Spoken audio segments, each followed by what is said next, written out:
Hello student, स्वागत है आपका CSP रिजवान यूट्यूब चैनल पर। इस चैनल पर 11 से 20 जून तक के करंट अफेयर्स की हम आज बात करें। चलिए बिना वक्त गवाए शुरू करते हैं आज का करंट अफेयर्स।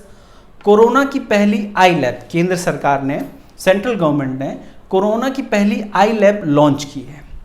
अगला पॉइंट इंपॉर्टेंट है, रिलायंस 11 लाख करोड़ बाजार मूल्यांकन पार करने वाली देश की पहली कंपनी बन गई।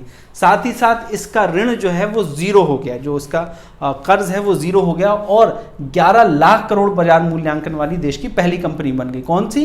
रिलायंस। भारत को संयुक्त राष्ट्र सुरक्षा परिषद, इससे पहले वाले करंट अफेयर्स में हमने आपको बताया था कि चुनाव हो रहे हैं संयुक्त राष्ट्र सुरक्षा परिषद में, तो भारत को संयुक्त राष्ट्र सुरक्षा परिषद का अध्यक्ष चुना गया है। कब तक के लिए? 2020 के लिए भारत को अध्यक्ष चुना गया है। 5 देशों को गैर स्थायी सदस्य भी चुना गया। वे देश कौन कौन से हैं? भारत, नॉर्वे, मैक्सिको, आयरलैंड और केन्या। ये देशों के नाम याद रखिएगा आप। इन 5 देशों को अस्थायी सदस्य के रूप में शामिल किया गया है यूनाइटेड नेशन में। 2 साल का इनका कार्यकाल होता है। प्रधानमंत्री स्वनिधि योजना, प्रधानमंत्री स्वनिधि योजना के लिए समझौता हुआ है सिडबी के साथ, small industrial development bank of India के साथ सिडबी के साथ समझौता हुआ है। और प्रधानमंत्री स्वनिधि योजना क्या है? ठेले, रेड़ी पटरी, फुटपाथ पर दुकान लगाने वालों को सरकार 10,000 रुपये देगी। और अगर उसके बारे में आपको ज़्यादा जानना है तो ऊपर आई बटन में एक लिंक आ रहा है, उस वीडियो को आप ज़रूर देख लें, वो भी हमारे द्वारा बनाया गया है। इस योजना के बारे में संपूर्ण जानकारी आपको उस वीडियो में मिल जाएगी।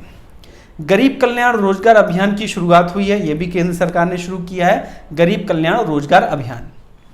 नेपाल की संसद ने नए नक्शे को मंजूरी दे दी। हालांकि राष्ट्रपति ने भी इसको बाद में मंजूरी दे दी, संसद ने भी मंजूरी दे दी और राष्ट्रपति ने भी मंजूरी दे दी। लेकिन इस नए नक्शे में उत्तराखंड के पिथौरागढ़, जो उत्तराखंड है उसका एक जिला है पिथौरागढ़, उसके एक क्षेत्र को भारत का कहता है वो हमारा क्षेत्र है, और नेपाल ने अपने उस नक्शे को संसद द्वारा पास करा लिए। ये भारत के लिए बड़ी चिंता का विषय है कि भारत का पाकिस्तान के साथ सीमा विवाद चल रहा है, चीन के साथ सीमा विवाद चल रहा है, अब नेपाल के साथ भी सीमा विवाद शुरू हो गया है।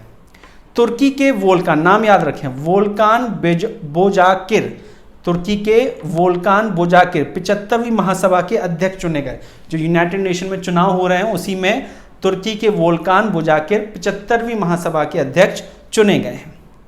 अगला, आरबीआई ने हाउसिंग फाइनेंशियल कॉरपोरेशन या कंपनी की नियमितता अपने हाथ में ले ली।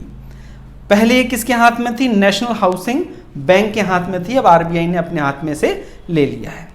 विश्व प्रतिस्पर्धा सूचकांक में भारत की रैंकिंग 43 है। ये क्वेश्चन बहुत आपसे इस प्रकार के पूछेगा रैंकिंग से जुड़े हुए। तो विश्व प्रतिस्पर्धा सूचकांक में भारत की रैंकिंग कितनी है? 43 है। ग्रेट वॉल मोटर्स, जो चीन की ग्रेट वॉल ऑफ चाइना है उसी के नाम पर ये एक चीनी कंपनी है, ग्रेट वॉल मोटर्स ने महाराष्ट्र सरकार के साथ एक समझौता किया है। ये बहुत बड़ा समझौता है और इसके आगे जो डिटेल आते रहेंगे वह भी हम आपको बताते रहेंगे। बस अभी के लिए इतना याद रखें, GWM ने महाराष्ट्र सरकार के साथ एक समझौता किया है जो कि एक चीनी कंपनी है। 2019 में FDI के मामले में भारत विश्व में 9वें स्थान पर रहा और भारत में 51 बिलियन अमेरिकी डॉलर का FDI फॉरेन डायरेक्ट इन्वेस्टमेंट आया या विदेशों से निवेश आया, जबकि इस सूची में अमेरिका पहले स्थान पर, अर्थात अमेरिका में सबसे ज्यादा FDI इस साल आया है।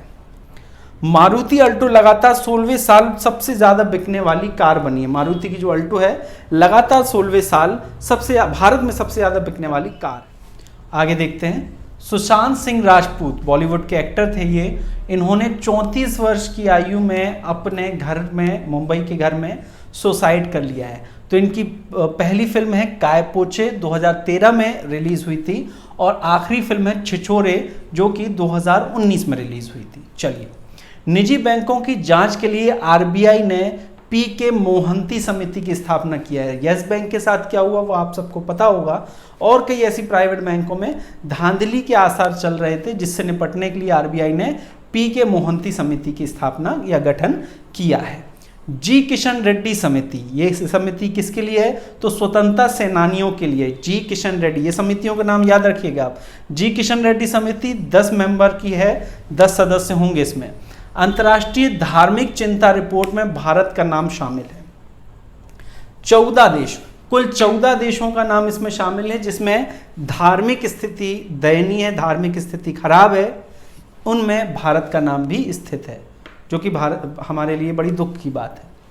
गुजरात वन विभाग के अनुसार भारत में शेरों, जो एशियाई शेर होता है जिसे हम बबरी शेर भी कहते हैं, उनकी संख्या 29% बढ़ी है। कितनी बढ़ी है? 29%।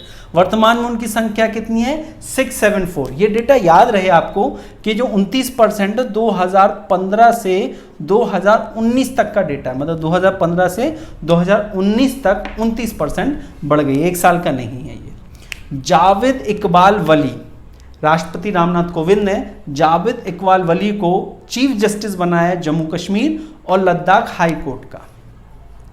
इस वर्ष रमन मैग्सेस पुरस्कार रद्द कर दिए गए कोविड की वजह से।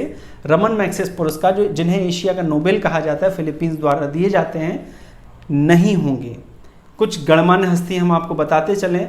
पत्रकार रवीश कुमार, दिल्ली के मुख्यमंत्री अरविंद केजरीवाल, इन सबको ये गणमान्य पुरस्कार दिया जा चुका है। इसे एशिया का नोबेल कहते हैं, रमन मैग्सेस पुरस्कार। यूएई अपना पहला मंगल मिशन लॉन्च करेगा। किसके साथ मिलकर? जापान की सहायता से यूएई अपना पहला मंगल मिशन लॉन्च करेगा। और यह इतना महत्वपूर्ण इसलिए है क्योंकि अरब देशों में पहली बार इतना बड़ा कोई मिशन, अंतरिक्ष मिशन जा रहा है। सर्वश्रेष्ठ विश्वविद्यालय में भारतीय विज्ञान संस्थान बेंगलोर प्रथम स्थान पर है। Indian institute of science Bangalore प्रथम स्थान पर है। दूसरे स्थान पर जेएनयू, जवाहरलाल नेहरू यूनिवर्सिटी, जो पिछले दिनों विवादों में रही, वो दूसरे स्थान पर भारत भर में। और बीएचयू, बनारस हिंदू यूनिवर्सिटी, तीसरे स्थान पर है। इसकी एक पूरी लिस्ट नीचे डिस्क्रिप्शन में हम लिंक दे देंगे आपको, वहाँ से आप पूरी लिस्ट देख सकते हैं। बेस्ट टेक्निकल कॉलेज कौन सा है, बेस्ट कॉलेज कौन सा है, या बेस्ट मैनेजमेंट कॉलेजेस कौन से हैं, वो आप सारा कुछ देख सकते हैं उस लिस्ट में जाके। चलिए, गुलजार दहलवी, ये उर्दू के साहित्यकार थे, उर्दू के प्रसिद्ध लेखक थे। गुलजार दहलवी का निधन हो गया और इनका वास्तविक नाम आनंद मोहन था। पहली बार विदेशी मुद्रा भंडार, ये इंपॉर्टेंट है, याद रखिएगा, ये आएगा किसी न किसी परीक्षा में। पहली बार विदेशी मुद्रा भंडार 500 बिलियन अमेरिकी डॉलर हो गया। भारत का जो विदेशी मुद्रा भंडार है, हर देश अपने पास विदेशी मुद्रा का एक भंडार रखता है, तो भारत के पास भी है, वो सबसे ज़्यादा अभी हो चुका है। कितना हो गया है? 500 बिलियन अमेरिकी डॉलर हो गया। दिल्ली में देश का सबसे बड़ा कोरोना केंद्र बनाया गया है। दिल्ली में आपने देखा होगा कि कोरोना के मामले बहुत रैपिडली बढ़ रहे हैं, तो इसलिए बेड कम पड़ गए हैं अस्पतालों में, पलंग कम पड़ गए हैं। इसलिए नाम हम यहाँ लेना चाहेंगे राधा स्वामी ट्रस्ट का। राधा स्वामी ट्रस्ट ने अपना, आपने सुना होगा राधा स्वामी ट्रस्ट के बारे में, अपनी ज़मीन दी दिल्ली सरकार को, और सरकार ने वहाँ पर 10,000 बेड का, 10,000 पलंग का एक अस्थायी अस्पताल खोला है, जो विश्व में कोरोना का सबसे बड़ा अस्पताल है। याद रखिएगा कहाँ पर है? दिल्ली में है। Gas trading platform India gas exchange का प्रारंभ हुआ है। ये गैस ट्रेडिंग प्लेटफॉर्म है, नाम है इसका इंडिया गैस एक्सचेंज। तो उम्मीद करते हो करंट अफेयर्स आपको समझ में आया होगा। अगर आपकी कोई क्वेरी है तो नीचे आप कमेंट बॉक्स में पूछ सकते हैं। धन्यवाद, आज के लिए इतना ही।